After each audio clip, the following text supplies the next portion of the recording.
The first time Lady Morwen Darkhollow noticed Guinevere's scent had changed, she struck her hard enough to split her lip on a silver tray. Again, Morwen hissed, eyes narrowing as she dragged Guinevere's chin up with ringed fingers. You're sweeting. Not fear. Not fever. Fertile. Guinevere tasted copper and kept her gaze lowered the way servants were taught. Eye contact invited punishment, breath invited correction, standing too straight invited a lesson in humility. She pressed both hands flat to her apron to hide the tremor in them. I asked a question. Morwen's nails bit into her jaw. Whose? No one's, my lady. The lie came out automatic, prayer and reflex in one. Across the breakfast room, Hadrian Darkhollow did not look up from his wine. Her cousin wore his charm like polished steel, dark hair tied back, crimson waistcoat immaculate, smile soft enough to fool strangers. Guinevere knew better than to trust softness that never reached the eyes. Was useful and forgot to clean up. Was useful and forgot to clean up. Hadrian finally set down his glass. Careful, he said mildly to his wife. Bruises on the face fetch less. The room laughed. 3 stewards, 2 guards, 1 maid too frightened not to. Guinevere's wolf surged against her ribs, a silent snarl she swallowed before it reached her throat. She was 22 years old and had been sold at 15 by bloodkin who signed her name away in ink and wax while telling the court she had died of fever. Dead girls could not inherit. Dead girls could not challenge succession. Dead girls could not threaten a cousin who wanted a throne. She had learned to be dead on command. But as Morwen shoved her to her knees and ordered her to scrub spilled wine from hand-carved oak with bare fingers, Guinevere could not stop one hand from drifting, instinctive, to the slight, unfamiliar curve beneath her stays. Barely there, a whisper of life. A heartbeat she had only felt in dreams and in the strange calming of her wolf when she lay still at night and counted breaths. Morwen saw the movement and smiled. Look at that. She's nesting already. Hadrian rose and crossed the room, polished boots reflecting torchlight. He crouched in front of Guinevere, bringing himself to her level like a kind master, and tucked a strand of hair behind her ear. Cousin, he said warmly, voice meant for audiences. If you've been carrying a secret, now is the time to share. I do so hate surprises. She flinched from his touch. Please. Please what? Please don't. His hand closed around her throat, thumb finding the pulse point with terrible familiarity. Don't what? Don't call me cousin. Her voice cracked on the word. For one thin second, something like irritation flashed across his face. Then it was gone, replaced by amused patience. There she is, he murmured. The moon court ghost. You know, I almost admired Aunt Isolde for hiding you so long. Stupid, but devoted. Still, blood surfaces. It always does. Morwen clicked her tongue. We should have cut her tongue as a pup. Hadrian released Guinevere abruptly and stood. Chain her in the lower rooms. No windows. No visitors. If she is with child, we verify lineage before moonrise on the full. Guinevere stared up at him, ice sliding through her veins. Lineage. He looked down, smiling. You needn't concern yourself with rights and ledgers. Serve quietly, and perhaps I let you keep breathing through it. A guard hauled her upright by the hair. Move, bitch. As they dragged her toward the servant stair, Morwen called after them. If she miscarries, skin her for waste. The laughter followed Guinevere all the way underground. The lower rooms were not rooms. They were old storage vaults beneath the east wing where salt once kept meat from rotting. The chains bolted to the walls were newer. She lost count of hours in darkness marked only by drips from the ceiling and the distant clang of shift bells. Her wrists burned where iron bit skin. Her stomach cramped in waves that made panic claw up her spine. Every time she bent double, she whispered apologies to the tiny life inside her, as if the pup could understand words through blood. I'm here. I'm trying. Stay. On the second night, she thought it was night. Voices approached. 2 men. One she recognized by his limp. "Hadrian wants the old altar prepared," said Bram, captain of guards. "Moonstone brought up from the crypt." His companion swore softly. "That thing's cursed." "Everything in this house is cursed. Shut up and carry." Their steps faded, then returned an hour later with new voices, deeper, cloaked. Guinevere held perfectly still, slowing her breathing the way she had learned when she was 12, and hiding under laundry tables from drunk stewards. Hadrian spoke first, smooth and low. "You have my ledgers?" A stranger answered. "Forged and sealed. Girl-listed servant stock. No noble ties. Statement from Lady Morwen asserting instability." Another voice. "And the king?" "Magnus Ravencrest is a beast in a crown," Hadrian said. "He understands territory, challenge, blood, not subtleties. We present the girl as deranged and dangerous. If he hesitates, we take her before full moon and complete binding ourselves."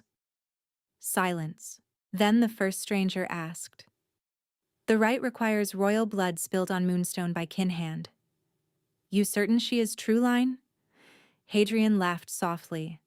"I watched her mother burn with crest fire in her eyes. Yes, she's true line." Guinevere's nails cut her own palms. The stranger continued, "And the child?" "Useful," Hadrian said. "If viable, we keep it alive for leverage. If not, no matter. The altar only needs blood." Something inside Guinevere snapped cleanly in two. Not fear, not despair.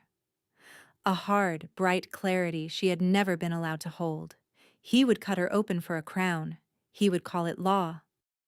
When footsteps finally retreated and the corridor went dark again, she sat in silence until her shaking stopped. Then she tested the manacle pin for the 100th time. This time it moved. Bram had locked her in a hurry after a drinking shift. The left cuff wasn't seated all the way. Guinevere twisted her hand until skin peeled and warm blood slicked her wrist. Bone scraped iron. Pain exploded white behind her eyes. She did not make a sound. When her hand slipped free, she nearly sobbed from relief. She swallowed it, reached across with numb fingers, and worked the second lock from outside. Then she stood, unsteady but upright, and searched by touch. The old vault still held tools. Cracked barrels, rusted hooks, a broken lantern, and in a corner, discarded transport chains with travel shackles attached. Heavy iron meant for moving prisoners between estates. She took them. Not because she wanted iron on her skin, because anyone seeing a lone woman in servant rags on the road would drag her back for bounty. But a chained fugitive looked like someone else's problem, someone already claimed, someone guards might pass rather than question. She snapped one cuff around each wrist and left enough slack to run. At the door she paused, forehead against cold wood, one hand over her belly. "If you can hear me," she whispered, voice hoarse. "I can't promise safe. Only forward." She eased the latch. The corridor smelled of damp stone, old blood, and tallow smoke. No guards. Luck or moon blessing. She had no faith left to choose. She moved barefoot through service passages she had memorized across 7 years of punishment errands. Up one stair, across the laundry hall, past the butcher room where hooks gleamed, through the kitchen yard where snow hissed against banked coals. A shout split the night behind her. "There! Cellar rat!" She ran. Snow hit like knives, instant and blinding. She cleared the outer wall through the ash chute where kitchen refuse was dumped down the ravine, sliding on ice and slicing her thigh on stone. Pain flared hot and then went numb. Somewhere above, horns began to blow. "Guinevere!" Bram's voice roared from the battlements. "Come back, and maybe he lets you keep the brat." She slipped, crashed to her knees, pushed up. Chain links slammed against her forearms with every stride. Her breath tore at her lungs. Wolves howled from kennel lines, train trackers catching her scent. Don't think. Move. She cut through pine woods, branches whipping her face, snow swallowing her footprints as quickly as she made them. The moon was a thin claw behind clouds. Twice she heard hounds close enough to snap. Twice she waded waist deep through freezing creek water to break trail, teeth chattering so hard her jaw ached. Near dawn she crossed the border cairnstones, jagged markers carved with ravencrest runes, half buried in drifts. She dropped behind one and listened. No horns, no hounds, only wind and distant raven calls. Guinevere pressed both shackled hands to her belly and laughed once, a cracked sound somewhere between triumph and hysteria. Then she stood and kept walking north. By the time Ravencrest Fortress rose out of the storm, she could no longer feel her feet. It loomed from the mountain like it had grown there. Black stone towers, iron-banded gates, torch lines burning amber through snow-thick dusk. Banners whipped in the gale, silver raven over crescent moon. Guards moved along the walls in furred cloaks, their silhouettes broad, alert, unhurried in the way of wolves who feared no one on their own ground. Guinevere stumbled at the final incline, caught herself on one hand, and came up with blood across her palm from the crusted ice. Her dress, once gray, hung torn and stiff. Dark patches frozen where blood had soaked through. Some from her split wrists, some from the thigh cut. Some from the guard she had stabbed in the kitchen yard when he grabbed her hair and laughed. She had not meant to kill him. She had only meant to get free. At the gate, spear points lowered before she could speak. "Halt!" a sentry barked. "Name and pack." She tried to answer and coughed instead, doubling over as a contraction-like cramp clenched low in her abdomen. Panic flashed white. "No. Not now. Please. Not now." "Easy," another guard said, stepping forward. His scent was cedar and cold metal, dominant enough to make her wolf flatten but not snarl. "She's bleeding." "From where?" "Everywhere, looks like." "State your name," the first guard repeated, harder now. Guinevere forced herself upright. Snow clung to her lashes. "Guinevere." She swallowed. "Guinevere Darkhollow." The name hit like a thrown blade. 3 guards exchanged sharp looks. "Darkhollow?" one muttered. "From the Eastern Rot?" "Chains on her," said another. "Could be bait. Could be bait.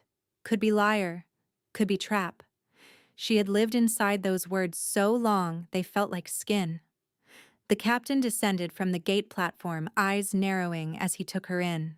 Older, scar through eyebrow, rank scent thick as storm air. "You crossed into Ravencrest unannounced in war weather," he said. "Give me one reason I don't put you in irons and send word to your master."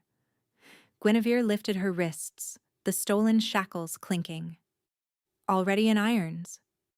A ghost of grim amusement touched his mouth, then vanished. He glanced at her belly when she flinched again. "You're carrying." She nodded once. "By who?" The question slammed into every terror she had fled. Claims, ledgers, blood rights, ownership. She saw Hadrian's smile, Morwen's rings, the altar in her imagination, cold and waiting.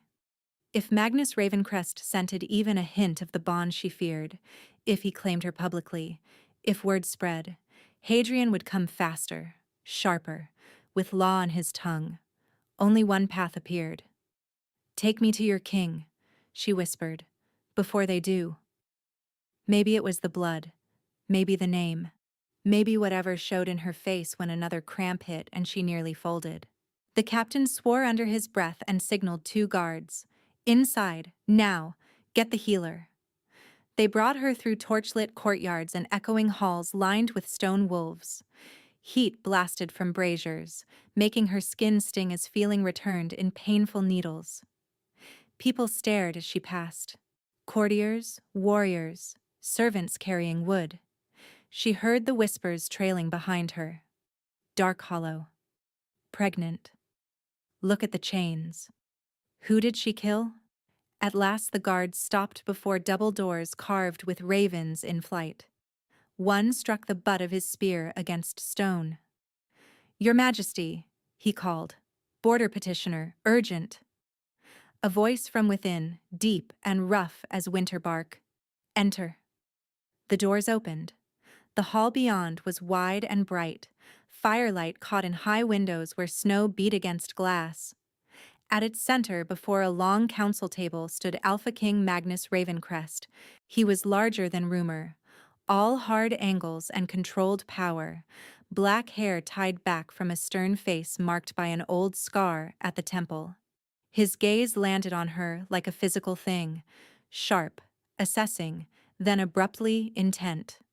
Guinevere felt it before scent, before thought. Her wolf rising fast, trembling, pulled toward him by a force that made old scars under her skin burn hot. No, no, not now. He took one step forward. She blurted the words like a weapon between them. "The pup isn't yours?" Silence crashed through the hall. Magnus went very still. Then, slowly, he crossed the distance, close enough for heat and wild snow scent, and something silver bright that made her breath hitch. He lifted her chin with 2 fingers, waiting half a heartbeat for refusal. Their eyes locked. The bond struck like lightning through bone. The bond struck like lightning through bone. Guinevere's breath tore out of her in a sharp, involuntary gasp.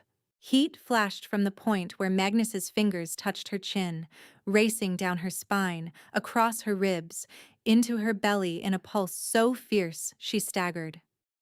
The shackles on her wrists clanged as her hands flew to the air between them, as if she could catch whatever had just leapt from him into her and throw it back. She couldn't. It was already there. Hot silver, alive, a thread and a hook, and a promise all at once. Magnus inhaled hard, the sound rough enough to carry through the stunned silence of the hall. His eyes, storm gray an instant ago, lit from within. Gold flooded the irises in a predator's flare, then steadied, bright and terrible and unmistakably wolf. Around them, somebody cursed under their breath. Another whispered, "Moon witness." Guinevere heard none of it clearly. Her wolf was awake in her chest, pressing forward so violently it hurt. Old scars along her shoulders and collarbone burned as if invisible ink had been painted over them and set alight. Every instinct screamed 2 opposite commands: "Run now, run now, run now, stay." Magnus went utterly still for 1 heartbeat, as if bracing against a blow no one else could see. Then the Alpha King dropped to 1 knee in front of her, not to force, not to display dominance, to lower himself. The room erupted into shocked noise, chairs scraping, boots shifting, an outraged, "Your Majesty," from somewhere to the left. Magnus didn't look away from her. "Mine," he said, voice low, scraped raw at the edges. The word should have felt like another chain. It didn't. That made panic claw even harder up Guinevere's throat. "No," she whispered, stumbling back a step. "No, no, you don't understand." His hand fell away from her face immediately. He didn't reach again. "I understand enough," Magnus said. His voice remained quiet, but command sat in it like steel. "You are injured. You are carrying. You crossed my border bleeding in a blizzard with dark hollow iron on your wrists." His gaze dropped briefly to the blood on her dress, and something lethal moved behind his eyes before he forced it flat. "Whatever else is true, you are under my protection now. I didn't ask for a claim. You didn't receive one." His jaw flexed. "Recognition is not ownership." That, more than the kneel, knocked her sideways. He rose in 1 smooth motion, turned half toward the room without taking his attention fully off her, and snapped, "Out! All of you except Captain Holt and the healer." A few courtiers hesitated, long enough to show rank, pride, foolishness. Magnus's wolf rolled through the chamber in a crushing wave of dominant scent that made the torches seem to dim. Now. They moved. When the doors boomed shut, the quiet that followed was thick and crackling. The captain from the gate remained by the entrance, posture rigid. A healer, a broad-hipped woman with silver braids and sharp brown eyes, was already opening a satchel. Guinevere swayed. The bond tugged again, not painful now, just relentless, like gravity finding true north. She clenched her teeth until her jaw ached. "You lied," Magnus said softly, so only she could hear. "The first words out of your mouth. I told you the only thing that might keep us alive." Her voice shook despite her effort. "If Hadrian thinks you've recognized me..." He caught on the name like a wolf catching blood scent. "Hadrian Darkhollow. My cousin." She spat the title. "My seller. My would-be king." His nostrils flared once. "Whose blood is on your dress?" She thought of the kitchen yard, the guard's surprised face, the warm rush over her cold fingers. "Not all mine." Magnus held her gaze for a long beat. Then, very carefully, he lifted one hand, palm open where she could see it. "May I remove those chains?" No one had asked permission before touching her in 7 years. Guinevere stared at his hand as if it were another language. The healer waited, silent. Captain Holt looked studiously at the wall. "Yes," she whispered at last. Magnus stepped close enough that heat from his body cut through the lingering mountain cold in her skin. He did not crowd her. He slid a small blade from his belt, braced the first shackle, and snapped the weakened hinge with controlled force. The broken cuff fell to the floor with a clang that echoed up the stone. The second followed. Freed weight vanished from her wrists so suddenly she nearly pitched forward. Magnus moved like instinct, then checked himself before touching her, fingers hovering near her elbow. "May I?" She nodded once, and he steadied her just long enough for the healer to take over. "Sit, girl," the healer said briskly, tugging a chair near the fire. "Before you meet the floor face first and make my work worse." Guinevere sat because her legs were no longer negotiating. As the healer cut away blood-stiff fabric from her thigh and hissed at the depth of the slice, Magnus remained where she could see him. Not looming, not leaving. Guarding. Her pulse still hammered with bond heat, her wolf still strained toward him, her mind still screamed that mates were leverage, and leverage got people killed. But when the healer pressed a warm cloth to her skin and Guinevere flinched, expecting the old reprimand for weakness, it was Magnus who answered the sound with a low, involuntary rumble of concern. Not anger. Concern. It terrified her more than chains. The chamber they gave her was on the inner side of the keep, where wind couldn't claw directly through the stone. No iron rings bolted to the walls. No barred slit for a window. A real bed, broad enough for 3 wolves, piled with thick blankets that smelled of cedar chests and winter soap. Guinevere stood just inside the door and waited for the trick.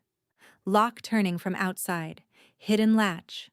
Order barked when she moved too slow. None came. Captain Holt set a basin on the table and cleared his throat. "2 guards in the hall," he said. "For your safety, not confinement. You may call for anything you need."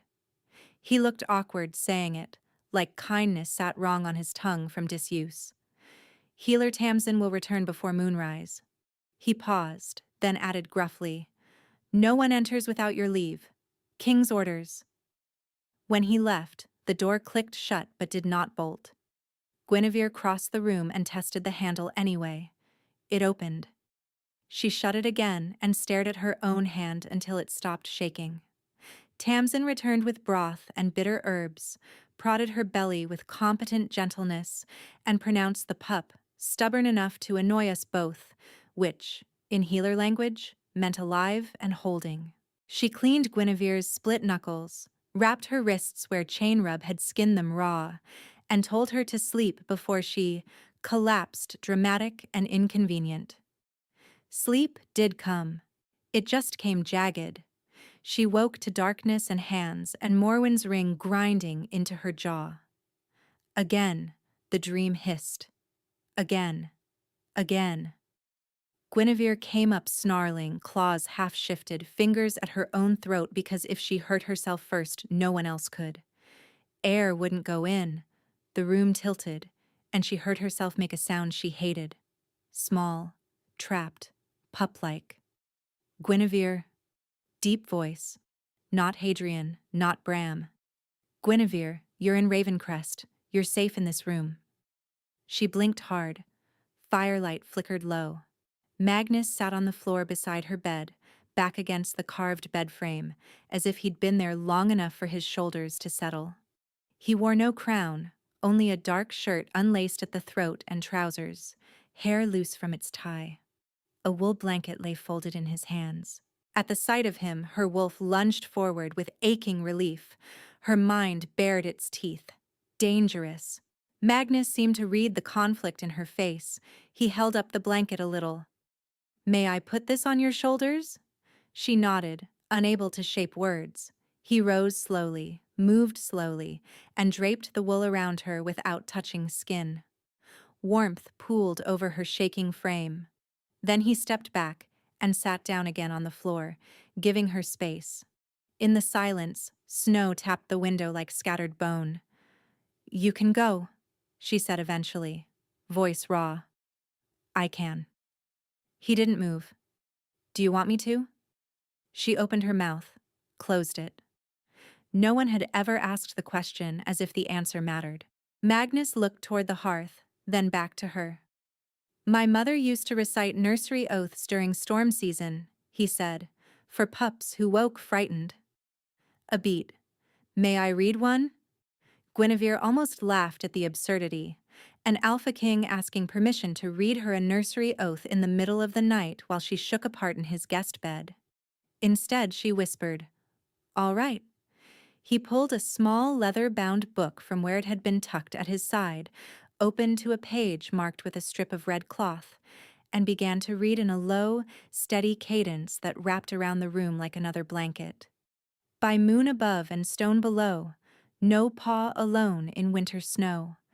By hearth and fang and sworn pack name, the lost are sought, the hurt reclaimed. The words were old. She knew that rhythm from somewhere far back, before cellars, before ledgers, before she learned to make herself smaller than pain. Her breathing slowed despite herself. Claws receded from her fingertips. The panic loosened, thread by thread. He read until her eyes burned and the knot in her chest unclenched enough to hurt. At some point, she slept again. When she woke at dawn, Magnus was gone. So was the certainty that this was all strategy. Hammering rang through the upper corridor as she washed and dressed in the plain, soft clothes someone had left folded at the foot of her bed. Curious despite herself, she followed the noise to a sunlit tower room 2 turns down. 3 carpenters were inside measuring walls, arguing over beam length. A nursemaid from the lower household held up bolts of fabric in pale green and cream. Someone had chalked plans across the floorboards: crib alcove, rocking chair, warming hearth, a nursery. Guinevere stopped in the doorway, stunned. "What is this?" The carpenters froze and looked past her. She turned. Magnus stood at the corridor's end with a stack of council scrolls under one arm, as if this were as ordinary as weather. "A room," he said. "For who?" His expression didn't change. "For your child." Her pulse jumped defensive. "I told you?" He cut in quietly. "Because whether or not you claim me, that child will be welcomed." The words hit harder than a shouted order ever could. Guinevere gripped the doorframe to anchor herself. "You don't even know if it survives." "Then we prepare as if it will." His gaze held hers, steady and unsparing. "No pup under my roof waits to be wanted." She had no answer for that. She stepped back before the wet heat behind her eyes could become visible and retreated down the corridor with her heart in chaos. Behind her, the hammering resumed. By midday, Ravencrest's High Council had assembled. They did not ask whether she wished to attend. Magnus did. He found her in the map gallery, staring at old border lines etched in silver thread, and said, "Hadrian has sent emissaries, forged blood ledgers, if Holt's nose is right." A muscle jumped in his cheek. "I would rather you hear what is said than have it carried to you altered." Guinevere's stomach turned. "You expect me to sit politely while they call me mad?" "No." His eyes flashed. "I expect you to decide whether you stand in that room. Your choice." She chose. The council chamber smelled of oak smoke, wet wool, and territorial male aggression barely leashed. Senior alphas ringed the long table, scarred, jeweled, old power in expensive coats. Scrolls lay spread before them, seals broken. At Guinevere's entrance, conversation stuttered, then sharpened. Lord Carrick Stonefang, thick-necked and blunt-toothed, sniffed once with theatrical disgust. "This is the girl." "Name her properly," Magnus said from the head of the table. Carrick ignored him. "She reeks of Darkhollow and fear. And blood." He shoved a ledger forward. "Emissary testimony states she attempted to murder Lady Morwen in a servant frenzy and fled. No royal line, no claim. Likely no sane mind." A lean she-wolf beside him, Lady Ezra Thorne, tapped a claw against the parchment. "Confinement in iron quarters until birth," she said coolly. "If she carries anything of political value, we secure it. If not, we dispose of the rumor." Dispose. Guinevere felt her wolf rise, hackles up. The old training screamed at her to look down, fold in, endure. Magnus's hands flattened on the table's edge. "She is my guest." Isra arched a brow. "She is a risk." Carrick leaned forward, nostrils flaring as he tried to push scent dominance down the table toward Guinevere like a shove. "With respect, Your Majesty, a mated scent does not erase prudence. A border-born servant with a bastard pup." The snarl that ripped from Magnus was not human.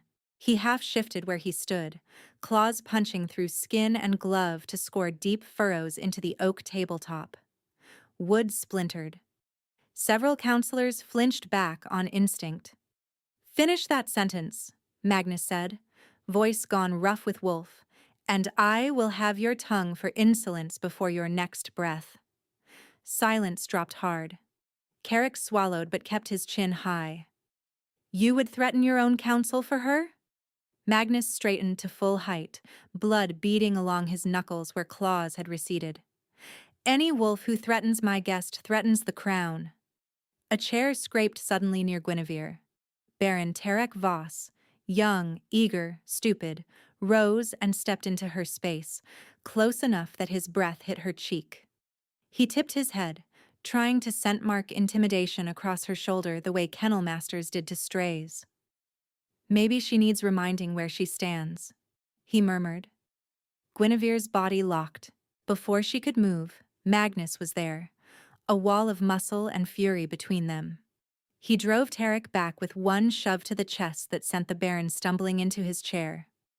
"Sit down," Magnus said. Tarek, face red, sank. Then Magnus did something that shocked the room into a deeper silence than threat had. He turned from the council and faced Guinevere. Slowly, deliberately, he bared his throat to her. Head tipped, pulse exposed, the oldest gesture of trust a dominant wolf could offer. Gasps hissed around the table.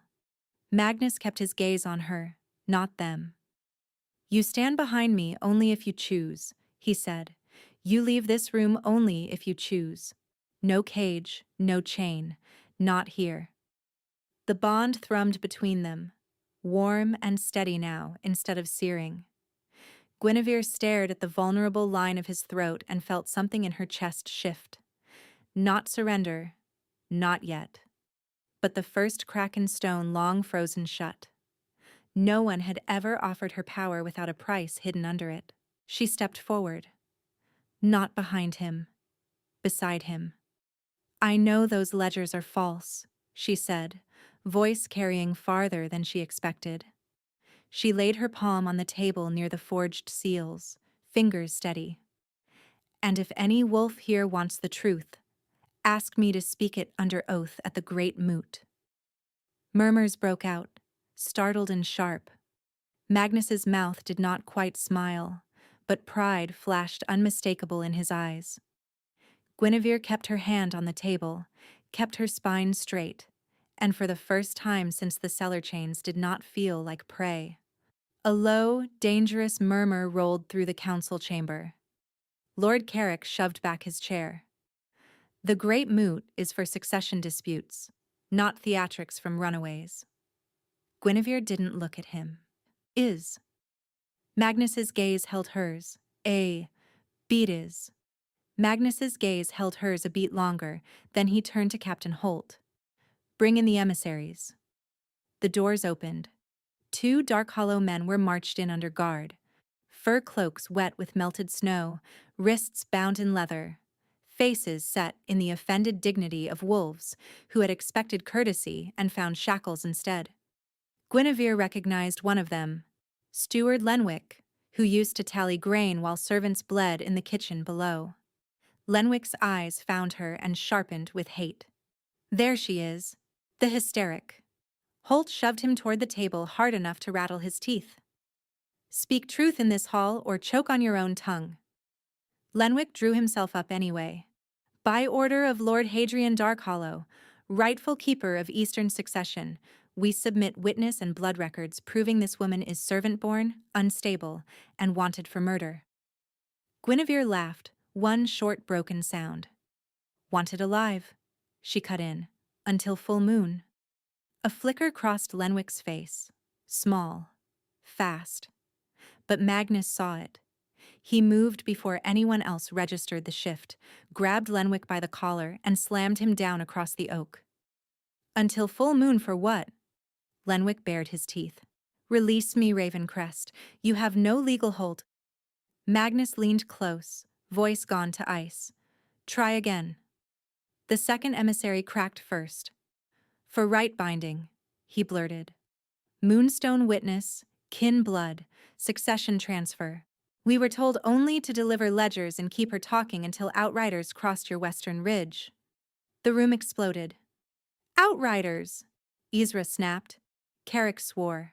Tarek half rose again and thought better of it under Magnus's stare. Holt barked orders to a runner already sprinting for the barracks. Guinevere felt all the oxygen leave her lungs. "How many?" The emissary licked dry lips. 12, maybe more. Dark Hollow colors stripped. They're to seize you before moonrise tomorrow. Hadrian says if the Alpha King refuses return of stolen property, border packs will hear he betted a liar to steal the throne by womb. There it was. Hadrian's real weapon, laid bare in front of everyone. Not just chains and blades. Story. Doubt. Pack against pack. "He's already spreading it," Holt said grimly, glancing at Magnus. Courtyard messengers brought word at dawn. 3 border chiefs sent demands for clarification. Magnus released Lenwick and straightened. "Clarification?" he repeated, voice flat with rage. "I'll clarify with heads on pikes." Guinevere's skin crawled. This was exactly what Hadrian wanted. Magnus drawn into open blood feud while whispers did the rest. She forced herself to speak through the pounding in her ears. "He needs me alive for the altar," she said.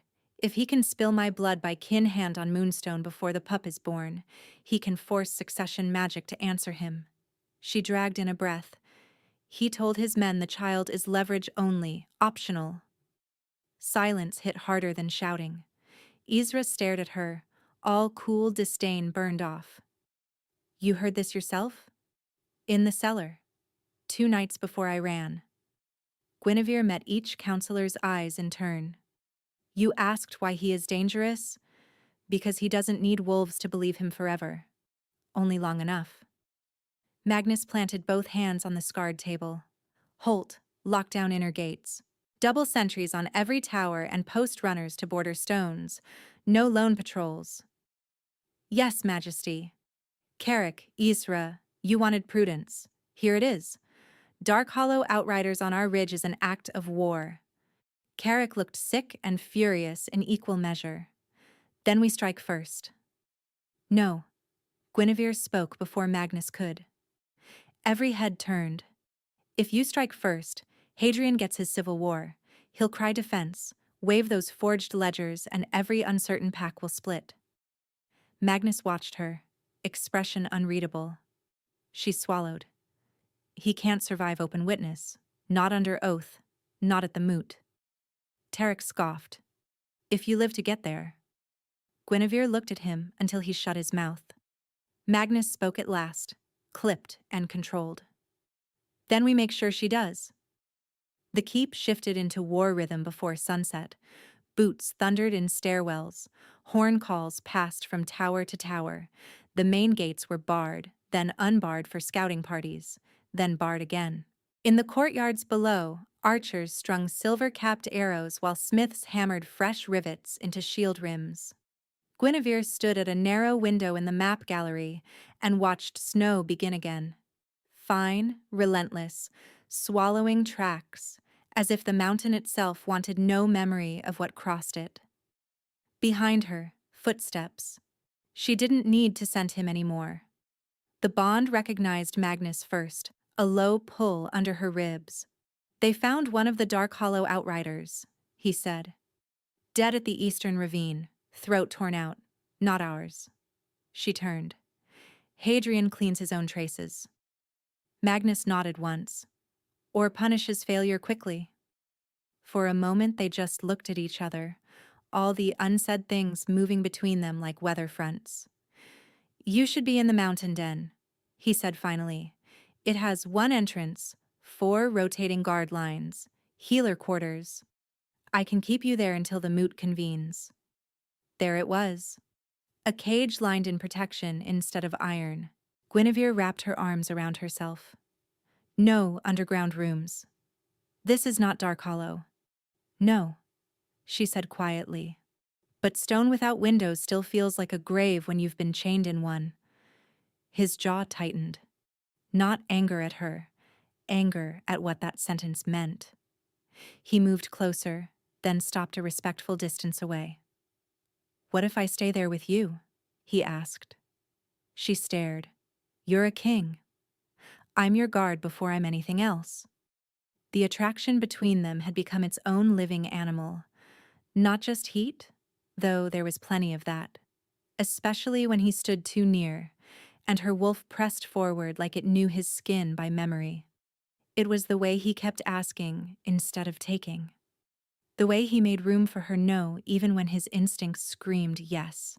It was unbearable.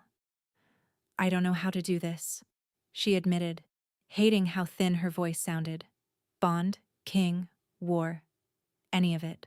Every time I start to lean toward you, I hear Hadrian saying, mates are leashes for smarter wolves.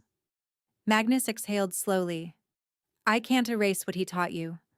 He held out his hand, palm up, not touching. I can only keep proving him wrong. She wanted to take it. Wanted it so sharply she felt it in her teeth. She didn't. Not yet. A horn blared outside. 3 short calls, 1 long. Alert pattern. Holt burst into the gallery without bothering to soften his stride. Majesty. We intercepted a courier on the south switchback. He carried this. He handed over a sealed packet. Magnus broke wax. Red. The tendons in his neck stood out. What? Guinevere asked. He passed her the parchment. In Hadrian's elegant hand. To Alpha King Magnus Ravencrest, return my deranged servant and her bastard burden by tomorrow's moonrise, and I will consider this border trespass resolved. Refuse, and I petition emergency witness before the great moot, with evidence of your unlawful seizure, false mating claim, and conspiracy to manufacture succession through breeding fraud. As mercy, I send warning. Fire spreads quickly in old keeps. Her fingers went cold despite the hearth heat. Fire? Holt snapped. Search every store's level, every lamp line. Magnus was already moving. Also check the nursery tower and west granary. If he said fire, He means distraction. Holt spun to run. Captain, Guinevere called. He paused. He'll strike where guards think they're protecting me, she said. Not where I am. Holt's face hardened. Understood. When he left, Magnus took the letter back and fed it into the brazier, watching it blacken and curl. He calls you servant one more time, Magnus said softly, and I forget diplomacy. Despite everything, a brittle smile touched Guinevere's mouth. You were never good at diplomacy. No. His eyes found hers over the flames. I'm trying to be good at you. Her smile vanished with a painful rush of tenderness and fear. Outside, the snow thickened. Night dropped hard over Ravencrest. By order of 3 different officers and 1 furious king, Guinevere was escorted not to the mountain den but to the unfinished nursery tower. Higher visibility, 2 stair access points, and windows overlooking both inner and outer courts. It should have felt absurd, hiding in a room that smelled of fresh pine planks and paint while soldiers readied for attack. Instead, it felt strangely honest, half-built, exposed studs and future plans. A single lamp burned near the hearth. Shadow bars from scaffolding crossed the floor. The crib alcove was still just chalk lines and stacked boards. Magnus dismissed the guards to the landing and entered alone. He shut the door but did not lock it. I brought food, he said, setting a tray on an overturned crate. Broth, dark bread, sliced apples, a cup of mint tea. Guinevere eyed the tea and almost laughed at herself. I keep expecting sleeping draught. He understood instantly. Taste mine first. He swapped cups without offense and took a long sip from hers. She sat on a sawhorse bench, exhaustion hitting all at once now that she'd stopped moving. Magnus lowered himself onto a crate opposite, knees almost touching hers in the cramped space. For a while they ate in quiet, listening to the keep breathe around them, the distant stomp of patrol boots, muted clang of gate chains, wind fingering the shutters. Finally, Magnus said, Tell me about your mother. Guinevere went still. No one had asked that in years. She was Isolde Vale before marriage, she said slowly. Mooncourt line through her mother. She liked honey in everything and hated formal gowns. A tiny laugh escaped her. She'd hide sugared walnuts in treaty scroll tubes because she said politics needed sweetness. Magnus smiled, faint and aching. She taught me the old names, Guinevere continued, not to claim, just to remember. If they erase us on paper, we still exist in mouths. Her fingers tightened around the cup. Hadrian called that treason. Magnus's expression darkened. He sold you at 15? She nodded. Publicly announced I died of fever. Privately signed transfer papers to his household under servant debt law. She looked up, meeting his eyes. You know what he wrote in the margin? Magnus shook his head once. Asset remains fertile, she almost said, but the words stuck. He wrote, useful, if compliant. Something feral flashed across Magnus's face, gone as quickly as it came. He leaned forward, elbows on knees, and said with deliberate calm, You are not useful to me. You are not an asset. You are... He stopped, swallowed, tried again. You are Guinevere. The simplicity of it broke something loose in her chest.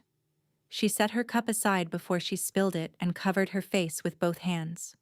No sobbing, no dramatic collapse, just a few silent, shaking breaths while years of held tension shifted and cracked. Magnus did not touch her. When she lowered her hands, he was still there, waiting. I'm afraid, she said. I know. If I choose you, he'll use that. He already is. If I don't choose you, she whispered, I think it might break me anyway. This time Magnus moved, slowly enough she could stop him, and rested his hand palm up on the bench between them, offering. After a long moment, Guinevere placed her hand over his. The bond flared warm. Not wildfire now, but hearth heat, deep and steady. Her wolf pressed close, then settled for the first time all day. Magnus's thumb brushed once over her knuckles, questioning. She turned her hand, granting. He exhaled like a man surfacing from deep water. A sudden flutter rolled low in her belly. She sucked in breath. Wait. Fear flashed across his face. Pain? No. Kick. Magnus froze. May I? Guinevere took his wrist and guided his hand to the barely rounded curve beneath her tunic. The pup moved again, stronger this time, a tiny thud against his palm. Magnus shut his eyes. His whole body went still with wonder. Hello, little wolf, he murmured, voice wrecked. Tears burned behind Guinevere's eyes again, but these were different, softer, more dangerous. From outside came a distant shout, quickly answered by another. Magnus's eyes snapped open. Then the west alarm bell began to ring. Everything happened at once. A runner slammed into the landing outside the nursery, breathless. Fire in the west granary, south wall breach attempt, smoke bombs at gate 3. Magnus was on his feet before the message finished. He drew a short sword and turned to Guinevere. He stopped short, hands flexing once at his sides. May I? At her quick nod, he cupped her face, quick and fierce, and pressed his forehead to hers for one charged heartbeat. Lock it. Then he was gone, boots pounding down the stairs, shouting orders that turned chaos into formation as he descended. Guinevere shoved the bolt across the nursery door. 2 guards took position outside, voices tight but controlled. Smoke smell seeped in faintly through shutter cracks, acrid and wrong. Minutes stretched, shouts below, running feet, a crash that shook plaster dust from the beams. Status? One guard called down the stairwell. No answer. Then, a voice from just beyond the landing, strained and familiar. Open. King's order. Move her now. Guinevere froze. It sounded like Holt. One of the guards frowned. Code? Forget code, damn you. East stair compromised. Wrong. Holt would never skip code under attack. Don't open, Guinevere snapped. Too late. Steele whispered. A wet, choking sound followed. Something heavy hit the floor. The second guard roared and lunged. Another blade strike. Silence. Guinevere backed away from the door as the bolt rattled under brutal force. Once. Twice. Wood splintered around the lock plate. She scanned the room wildly. No weapons except tools. She grabbed the nearest, a carpenter's hammer in one hand, a long chisel in the other. The door burst inward. 3 wolves in dark, unmarked leathers flooded the threshold, faces wrapped in soot cloth, eyes bright with kill focus. Dark hollow, even without insignia. She knew the way they moved. There! One barked. Take her alive! Guinevere hurled the chisel. It buried in the lead attacker's shoulder. He screamed and stumbled, buying her one precious second to dart past the broken frame toward the opposite stair. A hand fisted in her hair and yanked her backward so hard her vision flashed white. She drove the hammer over her shoulder blindly, felt it connect with bone, heard a grunt. Another arm locked around her waist from behind, pinning her elbows. Hold her still! Panic detonated. She dropped the hammer, twisted, and bit the forearm across her chest with full wolf force. Blood filled her mouth.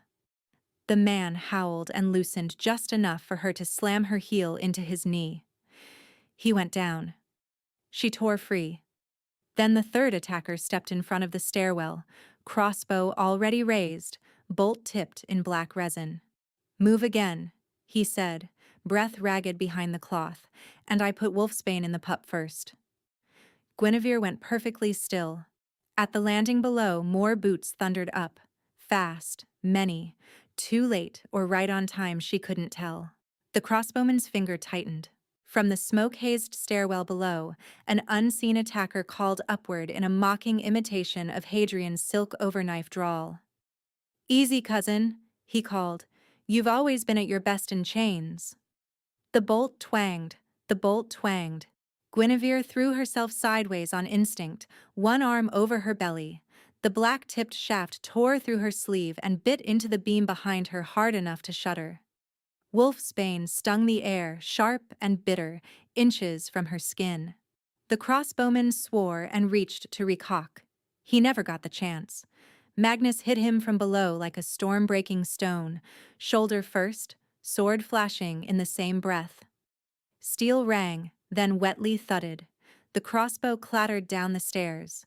Behind Magnus, Holt barreled into the wounded attacker near the doorway, drove him into the broken jamb, and snapped his wrist backward until the knife dropped. The third wolf, the one Guinevere had bitten, lunged for her ankle from the floor. She swung the hammer down with both hands. Bone cracked. He screamed. Smoke poured up the stairwell, thick and oily. Shadows moved inside it. A laugh drifted through, silk overwrought. Messy, as always. Hadrian stepped onto the landing. No mask, no pretense. Just black riding leathers under a fur cloak dusted with snow, dark hair tied back, mouth curved in that familiar, almost kind smile. Two wolves flanked him with curved blades. Another held a clay firepot hissing green along the rim. Magnus's snarl deepened to something that shook the beams. "You crossed my walls!" Hadrian spread his hands. "You stole my property!" Guinevere's whole body went cold and hot at once. She tasted blood and iron and old fear, and beneath it all the silver pull of the bond, steady as a heartbeat. Hadrian's eyes dropped to her belly. "Still intact. Good. You do occasionally exceed expectation." Magnus moved. Hadrian's flanker yanked Guinevere upright by the back of her tunic and slammed a blade under her jaw before Magnus could close. The edge kissed skin. She went still, breath shallow. "Careful," Hadrian said pleasantly. "A king should not force my hand in front of witnesses." Holt stood with his sword at the ready, chest heaving, blood on his sleeve. "Give me a line, Majesty." Magnus's gaze never left the knife at Guinevere's throat. "Stand." The word was a command to his captain, to himself, maybe to his wolf. Hadrian sighed theatrically. "This is why councils bore me. So much posturing, so little imagination." He reached into his cloak and tossed a rolled parchment onto the floor between them. Wax seal. Dark hollow black stag. Emergency petition filed at dawn. Great moot. Moonstone Amphitheater. All packs summoned to witness succession fraud, unlawful seizure, and royal indecency. His smile sharpened. "Bring her, Magnus, or I'll tell them you hid your mistress because even you doubt her blood." Guinevere lifted her chin against the blade and forced her voice steady. "You needed smoke and knives to get up one stair." Hadrian looked at her like she was a clever dog. "And yet, here I am." He flicked 2 fingers. The wolf with the fire pot hurled it down the opposite corridor. It exploded against stone, vomiting choking green smoke and sparks. Guards shouted below. Somewhere, a beam caught with a hungry crackle. In the split-second distraction, the knife at Guinevere's throat pressed harder and then vanished. She dropped and rolled as Magnus surged forward. Holt took one of Hadrian's flankers at the knee. Steel, smoke, curses, boots on wood. By the time air cleared enough to see, Hadrian was gone. Only blood drops on the stairs, bright and mocking, and the reek of his scent trailing toward the outer wall. Magnus kicked the broken crossbow clear and dropped to one knee in front of Guinevere. "Look at me." She did. His hands hovered at her shoulders, not touching yet. "Where?" "Neck's shallow. Arm grazed. I'm fine." Her voice shook anyway. He looked like he wanted to rip the mountain open with his teeth. Instead, he called, controlled and lethal. "Tamsin, upper nursery, now." Holt wiped his blade on a dead man's cloak and spat over the landing. He left 3 bodies and a message. Arrogant bastard. Magnus rose slowly, eyes on the blood trail. "No," he said. He left bait. Tamsin declared the cut survivable, the shock less so, and forced willow bark tea into Guinevere while muttering inventive threats about kings who let pregnant women fight with carpentry tools. The West Granary fire was contained before it spread past outer stores. 2 guards from the nursery landing were dead. 4 Dark Hollow attackers were captured alive. None spoke before Holt's wolves took them below. At first light, war horns sounded from the valley road. Not attack, arrival. Pack banners climbed the switchbacks in a long line. Stonefang gray, thorn green, border reds, river blue, mountain white. The great moot summons had worked. Hadrian had dragged the kingdom into daylight where everyone could watch it bleed. Magnus stood over the strategy table with Holt, Isra, Carrick, and 3 other chiefs when Guinevere entered wrapped in a dark cloak, throat bandaged, hair braided tight for war. Every head turned. Magnus's expression hardened instantly. No. She walked to the table anyway. Yes. I can move you to the den in 10 minutes. And spend the day proving Hadrian right? That I'm too unstable to stand witness? She planted both palms on the map. He wants me hidden so he can define me. Holt's jaw worked. The amphitheater is open ground. Too many sightlines. Too many witnesses, Guinevere said. That's the point. Carrick crossed his arms. You could die before noon. She met his stare. Then at least I die with my name in my own mouth. The room went still. Magnus stepped around the table until he stood directly in front of her. His voice dropped so low it was almost private. If you ask me not to let you go, I won't. I'll be the villain you need. She shook her head. I don't need a villain. I need a king who keeps his word when he says no cage. A long beat passed. Then Magnus exhaled once, sharp, resigned, proud, furious. All of it. Then we go together, he said. He looked to Holt. War ring around the amphitheater. Archers' high points. No steel drawn unless I order or first blood is invoked. Isra lifted a brow. You think she'll invoke it? Guinevere reached into her cloak and drew a wrapped bundle. Cloth fell away from a narrow, old-fashioned wolf knife, moon silver along the edge, hilt engraved with the veil crescent burned almost smooth by time. Holt stared. Where did you— My mother sewed it into the hem of my winter cloak before she died. Guinevere turned the blade in her hand, and memory moved across her face like shadow and sunrise together. I cut myself free from chains with this the first night I bled in Dark Hollow cellars. I thought it was just steel. She looked up. It's oath steel. No one argued after that.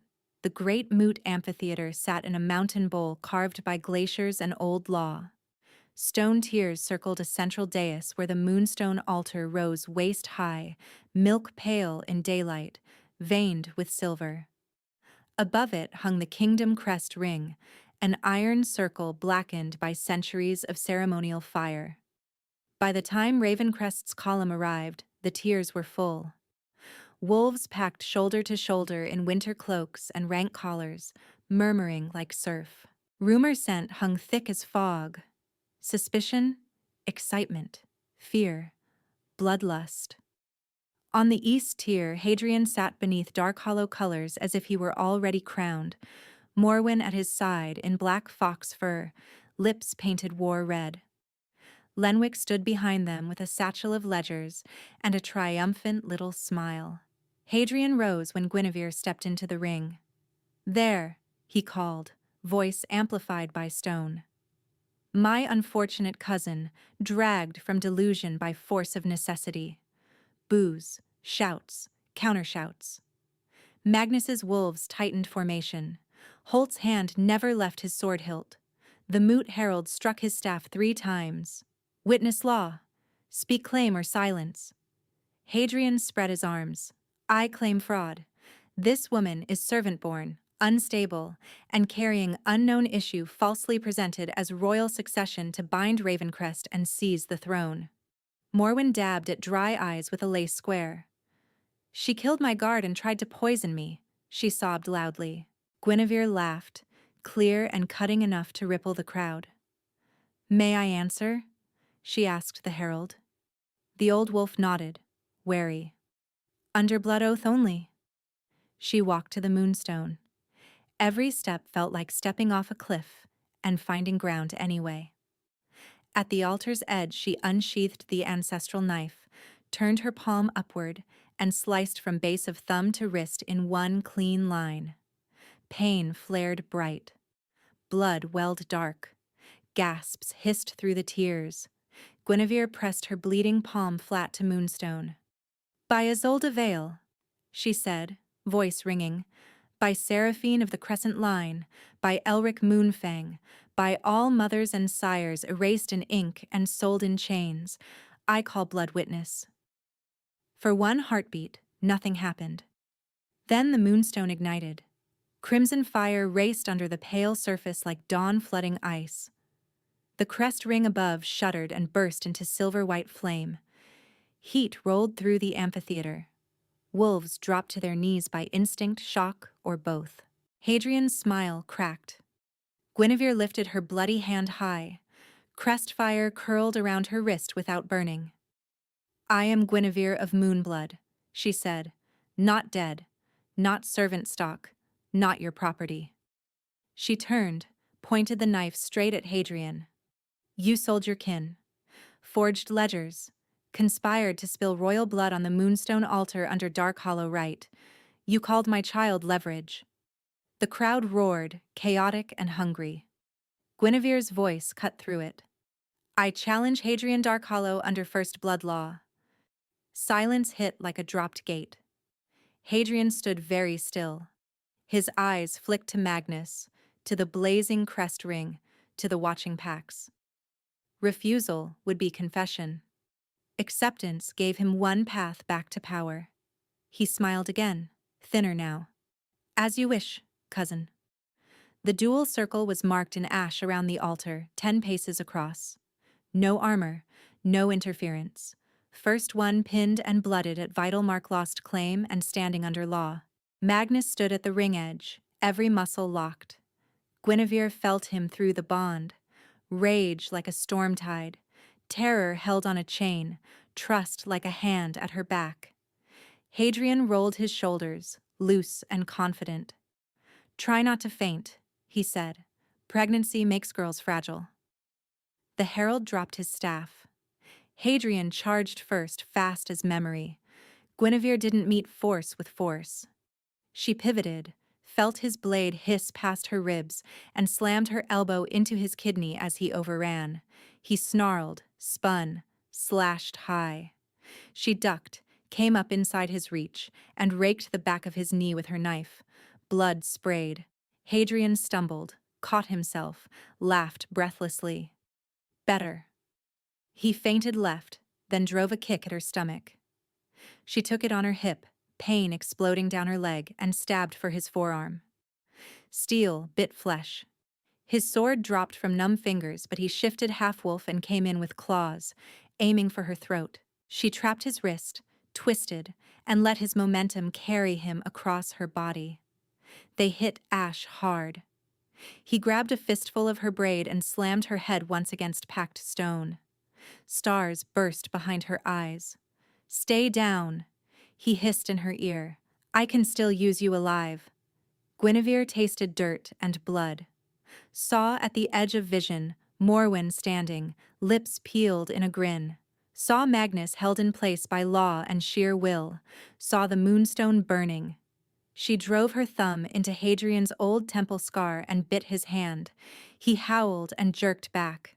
She rolled free, came up on one knee and slashed low in the same motion.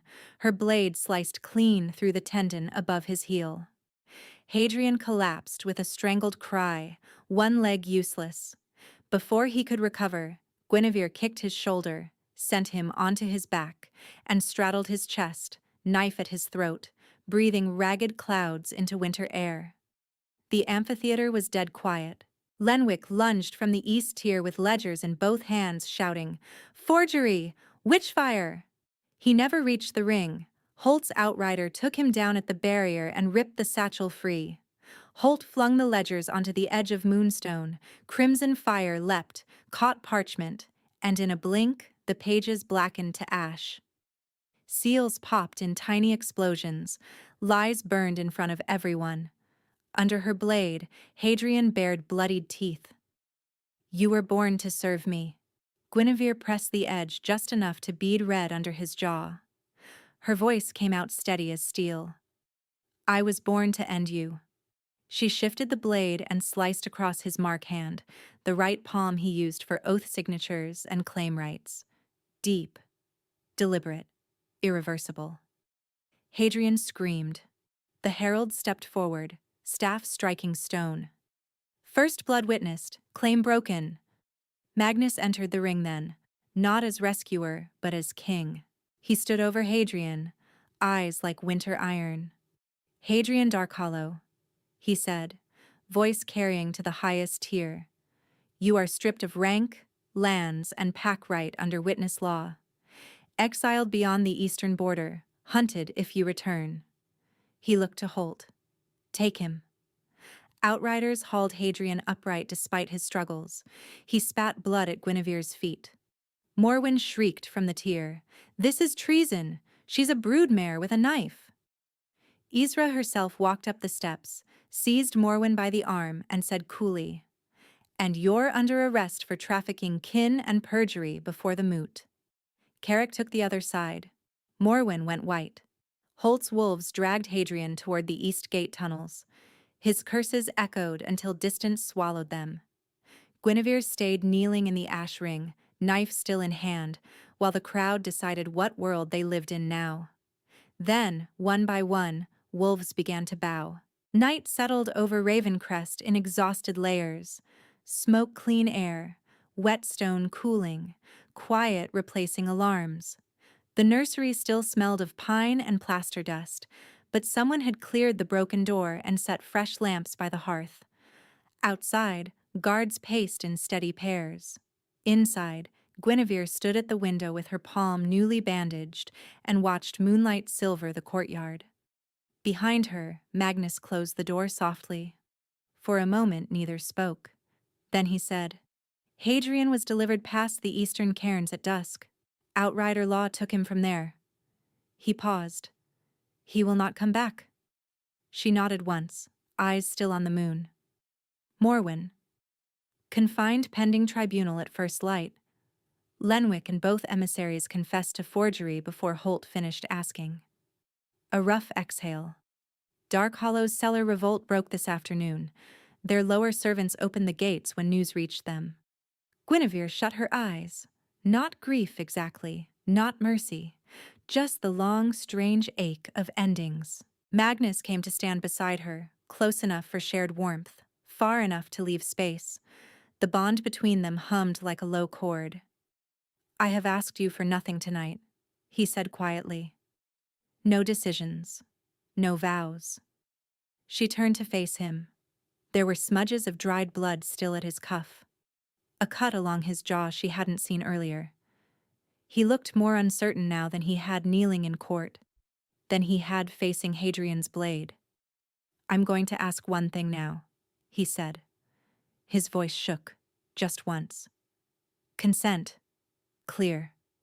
If you give it, I will mark you at your neck and shoulder, and the bond will seal. If you do not, I wait. However long." Guinevere's wolf rose, not in fear this time, but in fierce yearning. Her own body answered too, pulse quickening, breath deepening, heat unfurling low and steady. But the old lessons were still ghosts at the edges. Take, obey, endure. She stepped into him anyway. "Touch me," she whispered. His hand came up slowly to cradle her face. She leaned into it, then took his other hand and pressed it to the pulse at her throat. "Yes," she said louder. "Yes, Magnus. I choose you. Mark me." A sound left him. Half relief, half reverence. "Mine," he breathed, forehead touching hers. Then, "Yours, mate." He guided her gently to the rug by the hearth and knelt with her, one arm around her back for support. "Tell me if it's too much. I will." He brushed her hair aside from the curve where neck met shoulder, lips touching skin first, warm and shaking. The first scrape of fang was sharp enough to make her gasp. Then he bit down. Pain lanced bright, clean, deep, undeniable. For a heartbeat, it was all she could feel. Then heat flooded the wound, molten and sweet, racing down her spine and out through every old scar like light pouring into cracked glass. The silver bond that had lashed and pulled for days suddenly found its anchor and sank in, steady and vast. Her wolf surged forward, not frantic now, but home-seeking, and curled against his inside the shared space. Guinevere gripped his shoulders hard enough to bruise. A moan tore from her throat, pain turning in her blood, reshaping into pleasure so fierce it made her knees weaken. Magnus released slowly, tongue pressing over the mark in an instinctive soothing stroke. He was breathing like he'd run a mountain. "You with me?" he murmured against her skin. She laughed shakily, tears hot and unashamed on her cheeks. Too much and perfect. His eyes flashed bright gold when she pulled back to look at him. The fresh mark at her shoulder burned, then settled to a deep, pulsing warmth synchronized with her heartbeat. Guinevere cupped his jaw, thumb over the cut there. "My turn." Magnus stilled. "Guinevere?" "You asked." "I answer." She pushed him backward gently until he sat, then knelt between his knees and laid her palm flat over his heart, feeling the heavy beat under muscle and scar. "Do you consent, Magnus Ravencrest?" His answer was immediate and rough. Always. Yes. She tugged his shirt open at the collarbone and down enough to bare the left side of his chest, just above his heart. She kissed the spot first, tasting salt and smoke and him. Then let her own fangs descend. When she bit, he arched with a strangled sound and clutched her waist, his head tipped back, throat exposed, hands shaking where they held her. She felt his pulse slam against her mouth, felt the bond flare wild and bright, and then lock. Power moved through them in both directions at once, his steadiness, his fierce protectiveness, the way he measured threat and mercy in the same breath. Her resilience, her cunning, the stubborn tenderness she kept hidden like contraband. Memory flickered in flashes, her cellar dark, his childhood storms, her mother's walnut-sweet laugh, his kneeling in court, then smoothed into one shared river of sensation. She released and sealed the mark with her tongue as he had done for her. For a second, Magnus didn't seem able to stand the force of it. His knees buckled forward and he caught himself against her shoulders with a stunned laugh that turned into a shaky exhale. "Moon above," he whispered. Guinevere pressed her forehead to his. "No more cages." His arms closed around her, strong and careful at once. Only home. They stayed like that on the nursery rug while the marks cooled from fire to glow, while their breathing found the same rhythm, while outside the keep settled into the first truly quiet night either of them could remember. After a while, Magnus kissed the corner of her mouth and whispered, almost disbelieving, "Mate." Guinevere smiled against his lips. "Mine. Yours," he said and held her tighter. 3 mornings later, the great hall doors stood open to winter sun and a crowd that filled every gallery. At the center dais, beneath Ravencrest banners and the rekindled crest ring, the herald called names in full ceremonial order. Guinevere Isolde Vale Darkhollow, blood heir of the Moon Court. Magnus Corvin Ravencrest, Alpha King of the North. Guinevere walked forward in deep blue wool trimmed with silver, her healed mark visible at the edge of her collar by choice, not accident. Magnus matched her pace at her right side, mark over his heart hidden by formal black and known to everyone anyway. They stopped before Moonstone, now set into the hall floor for winter session. Holt stood witness at one side, scarred and unsmiling. Tamsin stood at the other, arms crossed like she expected someone to faint and inconvenienced by the possibility. Carrick and Ezra knelt first among the high alphas, followed by pack chiefs from border, river, and mountain tiers, until the hall became a field of bowed heads. The herald struck staff to stone. "Do you swear equal rule and mutual oath before pack and crown?" Magnus looked at her. "I swear." Guinevere met his gaze, felt the settled bond pulse warm. "I swear." The hall answered as one, witnessed. Lenwick and the captured emissaries were brought in chains to hear sentence for forgery and conspiracy. Labor marks were branded and they were marched to the quarry roads under guard. Morwen, stripped of title, was sentenced to life in the northern Abbey workhouse where no servants could be owned. Tarek Voss publicly apologized, stiff, red-faced, and accepted reassignment to Border Watch under Ezra's command, until he learns what respect smells like. Then Guinevere stepped to the law table. A new charter lay open there, ink still wet in places. She took the pen, paused only long enough to steady her hand, and signed. "By crown and pack," she read aloud, voice clear to the rafters. "No wolf may be sold, transferred, or bound as property by kin claim, debt claim, or marriage claim. Any such contract is null. Any enforcer of such contract is outlaw." She set down the pen. "Read it in every market and every den, nail it to every gate." Holt's answering grin was brief and wolfish. "With pleasure, my queen." Later, when ceremony dissolved into feast and argument and relieved laughter, Guinevere slipped away up the nursery tower stairs with Magnus at her back. The room was finished now. Sun through clean glass, crib carved with ravens and crescents, a rocking chair by the hearth, walls painted with a night sky where silver stars curved around a rising moon. On a shelf sat a small wooden wolf with one ear too big, Holt's handiwork, according to Tamsin, who had mocked him for a full hour. Guinevere lowered herself into the rocker with a soft huff. Magnus knelt to untie her boots, hands reverent in their familiarity. The pup kicked once, then again. Magnus looked up, smiling. "Strong opinions already." "Your fault. Our fault," he corrected, kissing her marked shoulder. She threaded her fingers through his hair and watched afternoon light slide across the floorboards he had ordered built before she believed him. No chains on the walls, no locks she hadn't chosen. Below them, a kingdom learning new laws. Around them, the steady pulse of mate bond and hearth and future. Guinevere leaned down and whispered against Magnus's mouth, smiling when his wolf answered with a low, happy rumble. "Home," she said, and this time it stayed.